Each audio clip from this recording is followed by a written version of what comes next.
আমি প্রপোজ করেছিলাম, অভয়ার বাবা মা এটাকে ডিক্লেয়ার করেছে, আমরা পার্টিসিপেট করব। আমি তো পার্টিসিপেট করব এবং আমি অর্গানাইজ করব যাতে হাজার হাজার লোক আসে, এবং আমি ধর্মতলা থেকে হাঁটা শুরু করব ওনার বাবা মাকে সাথে নিয়ে। ওনাদের কত জল কামান টিয়ার গ্যাস আছে সেদিন দেখবো। আমি হাতে বোনের কাছ থেকে, দিদির কাছ থেকে রাখি নিয়ে আরেকটা বোনের বিচার চাইতে, মমতার পদত্যাগ চাইতে ওর বাবা মাকে সাথে নিয়ে আমি আগাবো। পারলে আটকান।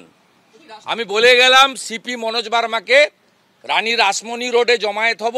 এর আগের দিন আপনি মমতা ব্যানার্জি সকাল 8টায় ঢুকেছিলেন নবান্নতে, 27 আগস্ট। এবারে আগের দিন রাত্রি থেকে থাকবেন, ঢুকলে আপনি বেরোতে পারবেন না, আমি আপনাকে বলে গিয়ে।